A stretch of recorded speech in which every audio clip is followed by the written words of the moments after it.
it was bound to happen. But even then, we were still a bit surprised that Apple actually made a budget MacBook. For the longest time, the entry-level MacBook Air at $999 has always been the most affordable way to get into the Mac laptop lineup. So when the Apple announced the MacBook Neo, it pretty much broke expectations and honestly, the price ladder. We've seen the pattern over the years. iPhone SE, the E line with the iPhone 16e and 17e, Apple Watch SE, and now we have the MacBook Neo. So in this video, we'll break down what Apple focused on, what it compromised, and whether this $599 MacBook is the one that finally gets more people to switch to Mac. My name is Brian and this is Yuga Tech.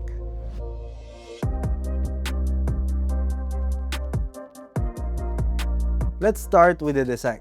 The MacBook Neo takes on the same DNA as Apple's higher-end MacBooks. Side by side, the Neo and the Air almost look identical. The Air is a bit thinner at 1.13 cm versus 1.27 on the Neo. While the Neo is a little more compact, both weigh exactly 2.7 pounds or 1.23 kilos. In practice, that means they have almost the same footprint on the table and in your bag. Neither one really wins in terms of portability. For ports, this is where you start to see the compromises. There's no MagSafe 3 charging port here. Just two slower USB-C ports, one USB 3.2, one even slower USB 2.0, plus two side pairing speakers near the palm rest and a 3.5mm audio jack. The aluminum unibody though is the same story as the Air and the Pro. Solid, sturdy, premium feel, polished finish. Nothing feels cheap here, and Apple claims the chassis is made from 100% recycled aluminum. But there are a few things Apple clearly cut. The last time we got a MacBook without a backlit keyboard was around 2010 with the old 13-inch MacBook Air. Sadly, we're back to that with the Neo. Typing in a dim environment, you'll definitely feel the absence of the keyboard backlight. It's usable but not ideal. The keyboard and trackpad themselves are very familiar. They feel like any regular MacBook, but the mechanical trackpad here is basically a cheaper version of the Force Touch trackpad on the Air and Pro. If you've been using MacBooks for years, you'll feel the difference. Another compromise, the base Neo does not have Touch ID. You'll only get the Touch ID on the 512GB model, like this unit. But on the entry-level version, be ready to type your passwords more often.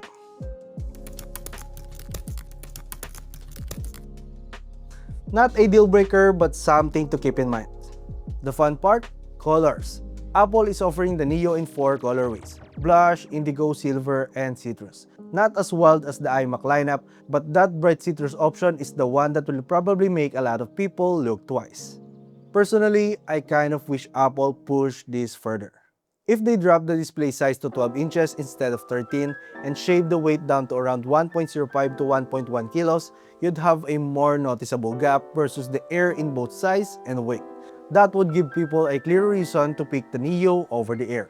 On the display side, the Neo uses a 13-inch liquid retina panel with a resolution of 2408 by 1506 pixels up to 500 nits of brightness. This is basically the same panel you get on the current MacBook Air lineup. It's bright, vibrant, and color accurate enough for indoor use, great for office work, school, or content consumption. Outdoors under harsh sunlight, it becomes harder to see, like most non-Pro MacBooks. One of the first things you'll notice, there's no notch. The camera is stuck neatly into the thin top bezel, so you get a more traditional display shape without the cutout. For external displays, here's another limitation.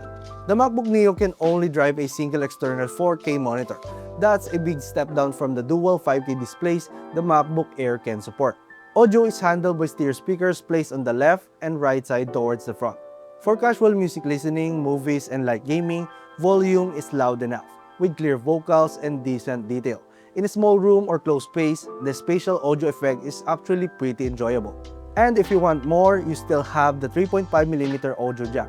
So plugging in external speakers or headphones is easy, especially useful for video calls using the 1080p FaceTime camera. Now, this is where things get interesting. This is the first time Apple is using an iPhone chip in a MacBook. We've seen A series and M series chips coexist on the iPad side. M5 for the iPad Pro, M4 for the Air, A17 Pro for the mini, and A16 for the regular iPad. The MacBook Neo runs on the Apple A18 Pro, a 6-core CPU, 5-core GPU, and 16-core neutral engine. If you're using an iPhone 16 Pro, it's the same family of chip, just tuned differently. So the obvious question, can an iPhone chip really power a MacBook? Short answer, yes, with some caveats. Based on day-to-day use and the benchmark we run, the A18 Pro in the Neo performs very close to an M1 but with a noticeable edge in power efficiency. For typical use cases, schoolwork, office productivity, web browsing, photo editing, light video editing, 4K streaming, and casual games, the Neo can handle all of that comfortably. Here are the Geekbench 6.5 numbers. So performance-wise, the A18 Pro sits closer to M1 than the M3. That's not bad at all for a chip that started out in an iPhone, and it essentially gives you 2020 to 2021 MacBook Air performance in a much cheaper machine. One important detail, the A18 Pro in the Neo is a bin version of the iPhone 16 Pro chip. One GPU core is disabled, so you get 5 GPU cores instead of 6. In chip binning, instead of throwing away chips that don't hit the highest GPU spec, Apple fuses off the weak core and reuses the silicon in lower tier products. That's part of how they hit this aggressive entry-level price. Out of the box, the Neo ships with macOS 26.3 Tahoe, and it immediately prompts you to update to 26.4. Tahoe introduces the new liquid glass design across Windows, icons, and navigation, bringing macOS visually closer to iOS 26 and iPadOS 26. First-time setup is classic Mac. You're greeted with a lot of tools and apps ready to go. iMovie, GarageBand, plus Apple's productivity suite with Pages, Numbers, and Keynote. For a lot of users, that means no need to install Office right away. Longtime macOS users will feel at home with Spotlight, Stage Manager, Time Machine, Quick Look, and all the usual quality of life features. If you're already in the Apple ecosystem, this is where the Neo really makes sense. Handoff, universal clipboard, iPhone mirroring, sync notes across devices, all of that works here like any other Mac. macOS Tahoe remains a powerful, full desktop OS. Most of the basic tools you need are available out of the box. The interface is straightforward, and once you start using gestures and built-in shortcuts, it becomes a very efficient environment. On connectivity, this is one of the more obvious cost cuts. You only get 2 Type-C ports, one USB 3.2 and another older USB 2.0, which is low for file transfers. There's no MagSafe charging port, so you're back to living the dongle life. Hub for storage, hub for displays, hub for everything. On the wireless side, you do get Bluetooth 6 and Wi-Fi 6E, which are modern enough for most home and office setups. Battery capacity is where you see another compromise. The Neo packs a 36.5 Wh battery, about 9,516 mAh, compared to 53.8 Wh on the Air. That's roughly a 32% reduction on paper. But because the A18 Pro is more power efficient, actual battery life isn't as far off as that number suggests. In our 1080p video playback test at 50% brightness and 50% volume with Wi-Fi turned on, the MacBook Neo lasted 15 hours and 40 minutes. That's still behind the 22 to around 24 hours we get on the MacBook Pro M5. But for an entry-level MacBook, it's hard to complain. Charging is all USB-C. In the box, you only get a 20-watt charger, which is on the low side. If you plug into a higher wattage brick, you can go up to around 45 watts of charging. In our charging test, going from 20% to 80% took around 62 minutes, and then it slows down after 80%.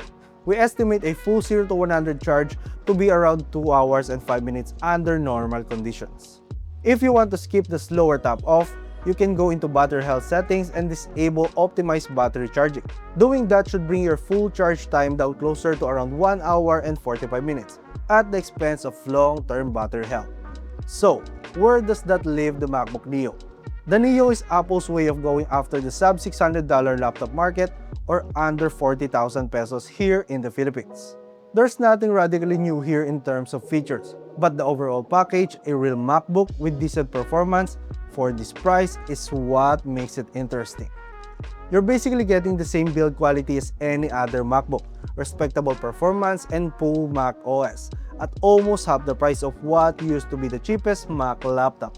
The Neo is ideal if you're getting your first MacBook, you're a student who needs a capable but affordable daily machine, or you're a traveler who wants a light Mac quick for work on the go. I'd even say some power users with a 16-inch MacBook Pro might grab a Neo as a secondary machine they can throw in a bag and leave the heavy one plugged in at home or in the office. But should you get the Neo or stretch for the Air? The Neo starts at 39,999 pesos and goes up to 46,999 pesos for the 8GB of RAM and 512GB of storage model. At around the 50,000 peso mark, you're already in the MacBook Air M2 and M3 territory. For roughly the same budget, local retainers list. MacBook Neo 8GB plus 512GB around 46,999 pesos. MacBook Air M2 16GB plus 256GB around 48,500. MacBook Air M3 8GB plus 256GB around 49,990. Around that 50k range, the M2 and M3 are very strong alternatives. You get better performance, a better display and audio, Thunder ports, MagSafe charging, and better battery life. So, the way I'd put it is this. If your budget is strictly under 40k and you just want to get into macOS, the Neo is a very attractive entry point. If you can stretch closer to 50k, the Air M2 or M3 will give you fewer compromises and a more complete MacBook experience. Either way, the bigger story here is that Apple has opened up the Mac lineup to more people at a much lower starting price. And for anyone who's always wanted to try a Mac but couldn't justify the cost before, that's a very good thing. And that's it. What do you think about the MacBook Neo? Let me know in the comments down below. Don't forget to like and hit the bell icon for more tech reviews. This has been Brian and see you again on the next one.